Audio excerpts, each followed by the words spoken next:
కౌలు రైతుల సమస్యలను వెంటనే పరిష్కరించాలని ప్రభుత్వం వారికి ప్రకటించిన సంక్షేమ పథకాలు మరియు ఆర్థిక ప్రయోజనాలను ఎలాంటి జాప్యం లేకుండా అందించాలని డిమాండ్ చేస్తూ కౌలు రైతుల సంఘం ఆధ్వర్యంలో విజయవాడ ధర్నా చౌక్లో భారీ ధర్నా నిర్వహించారు.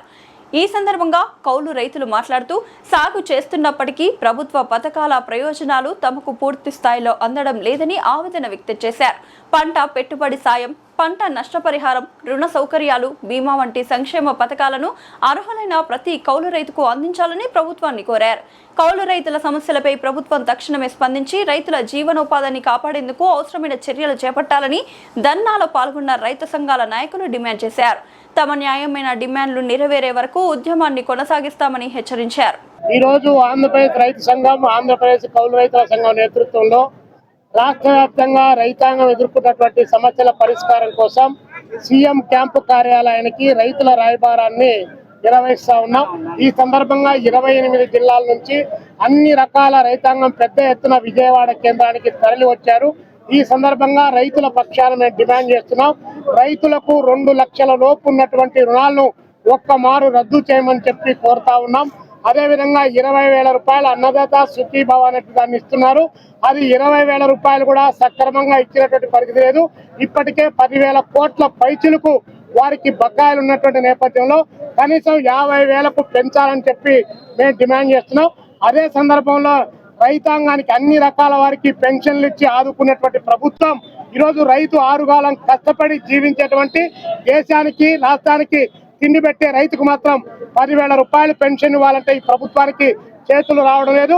ఈ నేపథ్యంలో 10,000 రూపాయలు పెన్షన్ ఇవ్వాలని చెప్పేసి మేము డిమాండ్ చేస్తున్నాం.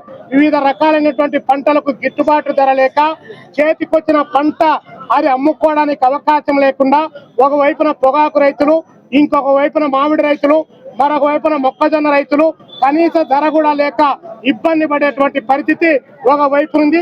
చేసిన అప్పులు తీర్చలేక ఆత్మహత్యల పాలవుతున్నటువంటి నేపథ్యంలో ఆత్మహత్య చేసుకున్న రైతాంగానికి కూడా ఈ ప్రభుత్వం 7 లక్షల రూపాయలు ఇవ్వాలి. కానీ 7 పైసలు కూడా ఇచ్చినటువంటి బాపత్తు లేదు. ఇప్పటికే 151 మంది రైతులు ఈ రాష్ట్రంలో ఆత్మహత్య చేసుకున్నటువంటి నేపథ్యంలో మేము రాష్ట్ర ముఖ్యమంత్రి చంద్రబాబు నాయుడు గారికి 25 రకాలైనటువంటి చార్ట్ ఆఫ్ డిమాండ్స్ ను కౌలు రైతులు మొదలుకొని అన్ని రకాల ఆక్వా రైతుల దగ్గర నుంచి అదేవిధంగా జీడి మామిడి రైతుల వరకు, బత్తాయి దగ్గర నుంచి దానిమ్మ వరకు అన్ని రకాల రైతాంగ సమస్యలను ఈ ప్రభుత్వం ముందు పెట్టాం. ఈ పరిష్కరించకపోతే మా పోరాటాన్ని పెద్ద ఎత్తున కొనసాగిస్తాం. ఈ పోరాటం రైతు రాయబార కార్యక్రమం కాబట్టి పోలీసులు కావచ్చు, అధికార యంత్రాంగం కావచ్చు మమ్మల్ని ముఖ్యమంత్రి దగ్గరికి తీసుకొని పోవాలి. లేదంటే ఇక్కడ నుంచి వేరే ముఖ్యమంత్రి కార్యాలయం దగ్గరికి బయలుదేరి వస్తామని చెప్పేసి తెలియజేస్తా ఉన్నాం. కె రామకృష్ణ గారు, సిపిఐ జాతీయ కార్యదర్శి, వర్మ. మిత్రులందరికీ నమస్కారాలు. ఇవాళ కేంద్రంలో అధికారంలో నరేంద్ర మోడీ ప్రభుత్వం, రాష్ట్రంలో అధికారంలో ఉన్న చంద్రబాబు నాయుడు ప్రభుత్వాలు రెండు కూడా మేము ఎన్డీఏ ప్రభుత్వాలు డబుల్ ఇంజన్ సర్కార్ అని చెప్పి ఇవాళ రాష్ట్ర వ్యాప్తంగా ఉన్న రైతాంగాన్ని అంతా కూడా దిక్కుదోచని పరిస్థితుల్లో ఇవాళ ఆత్మహత్యలకు నెడతా ఉన్నారు. ఇవాళ రాష్ట్రంలో అన్ని రకాల పంటలు పండించిన రైతాంగం అంతా కూడా దివాళా తీసి ఆర్థికంగా అప్పుల పాలై ఇవాళ ప్రభుత్వం ఇచ్చే సహాయం కోసం ఎదురు ఇచ్చే పరిస్థితులు కల్పించారు. ఒకవైపు ఏమో సక్రమంగా వర్షాలు లేనందువల్ల వర్షం కోసం ఎదురు చూస్తూ ఉన్నారు. మరోవైపు వర్షం పడిన ప్రాంతాల్లో ఖరీఫ్ సాగు చేసుకోవడానికి ఎరువులు కావాలంటే కూడా ఇవాళ రైతులు ఇబ్బందులు పడే పరిస్థితి ఉంది. కౌలు రైతులకైతే ఎలాంటి సహకారం కూడా ప్రభుత్వం నుంచి అందడం లేదు. పైగా ఇవాళ మన ఇండో అమెరికన్ అగ్రిమెంట్ ఫలితంగా ఇవాళ పంటలు పండించే రైతులు, ప్రత్యేకించి పత్తి, మొక్కజొన్న, ఇతర పంటలు పండించే రైతులందరూ కూడా ఇవాళ అతి తక్కువ రేట్లకు తాము పండించిన పంటలు అమ్ముకునే పరిస్థితి వచ్చింది. మన రాష్ట్రంలో ఏనాడు చూడలేదు. అటు చిత్తూరు జిల్లాలో మామిడి పండించే రైతు మొదలుకొని ప్రకాశం జిల్లాలో పొగాకు పండించే రైతు, అదేవిధంగా గోదావరి జిల్లాలో కోస్తా ప్రాంతంలో ఆత్మ రైతులు అందరూ కూడా ఇవాళ రోడ్డెక్కే పరిస్థితి వచ్చింది. ఇంత దుర్భరమైన పరిస్థితుల్లో మన రాష్ట్ర ముఖ్యమంత్రి చంద్రబాబు నాయుడు గారు ఎంతసేపు గూగుల్ గురించి, తర్వాత పోలవరం గురించి, అమరావతి గురించి మాట్లాడుతూ ఉన్నాడు తప్ప ఏ ఒక్కనాడు కూడా రైతాంగాన్ని గురించి మాట్లాడడంలే. వ్యవసాయ శాఖ మంత్రి అచ్చెన్నాయుడు గారేమో మేము బ్రహ్మాండంగా రికార్డు స్థాయిలో ఎరువులన్నీ కూడా అందజేశాం, ఇవాళ రైతులందరూ కూడా సంతోషంగా ఉన్నారని ప్రజలు మభ్యపెడతా ఉన్నారు తప్పితే ఇవాళ రైతులందరూ కూడా అల్లాడిపోతా ఉన్నారు. ఇప్పటికే ఇవాళ ఇబ్బందుల్లో ఉన్న రైతాంగానికి మీరు సక్రమంగా విత్తనాలు సరఫరా చేయలేకపోతా ఉన్నారు, ఎరువులు సరఫరా చేయలేకపోతా ఉన్నారు. రాబోయే రోజుల్లో వారు పండించిన పంటలు కూడా ఇవాళ సక్రమంగా మీరు గిట్టుబాటు ధరలు ఇవ్వలేకపోతా ఉన్నారు. అదే సందర్భంలో బీమా సౌకర్యం ఏదైతే ఉందో ఆ ఇన్పుట్ సబ్సిడీ మీరు సక్రమంగా ఇవ్వలేకపోతా ఉన్నారు. ఇవాళ రాష్ట్ర వ్యాప్తంగా ఉన్న లక్షలాది మంది రైతాంగం అందరూ కూడా ఇబ్బందులు పడతా ఉంటే మన ప్రభుత్వాలు నిమ్మకు నీరెత్తినట్లుగా వ్యవహరిస్తా ఉన్నాయి. కేంద్రంలో అధికారంలో ఉన్న నరేంద్ర మోడీ అయితే రైతు గురించే మాట్లాడాయన.